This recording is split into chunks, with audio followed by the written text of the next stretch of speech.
મારું નામ જયશ્રી શાહ છે, સૃષ્ટિ ન્યૂઝમાંથી બોલું છું અને આજે અહીંયા માધવ મંદિર છે ત્યાં તુલસી વિવાહ થઈ રહ્યા છે. તો એણે તુલસી વિવાહ કર્યા છે. સર પ્લીઝ આપનું નામ શું? મારું નામ શિરીષભાઈ રાવલ છે. અહીંયા ભાગવત કથા બેસાડી છે, સમૂહ કથા છે લોકોના કલ્યાણ માટે અને આજે તુલસી વિવાહનો દિવસ છે. આયોજન બધું તમે કર્યું? આજે બધું મેં કર્યું છે. બહુ સરસ તમે આયોજન કર્યું છે.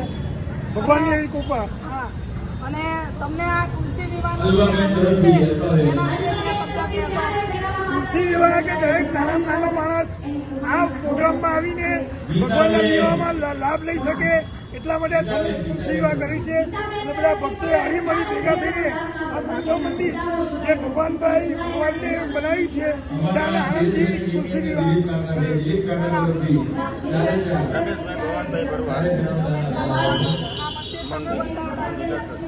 આ જે માધવ મંદિર આપણે ઉભા છીએ એ મંદિર આ સરે બનાવડાવ્યું છે. તમારા મંદિરના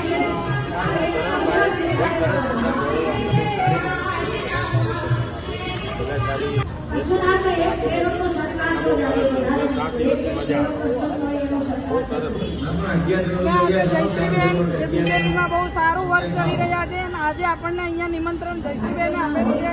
જયશ્રીબેન, તમને કેવી લાગણી અનુભવાય છે આ તુલસી વિવાહનો આનંદ લઈને? ખૂબ આનંદ થયો. બધા બહેનો આવ્યા અને બધી ભક્ત મંડળની બહેનો આવ્યા છે, મહિલાઓ.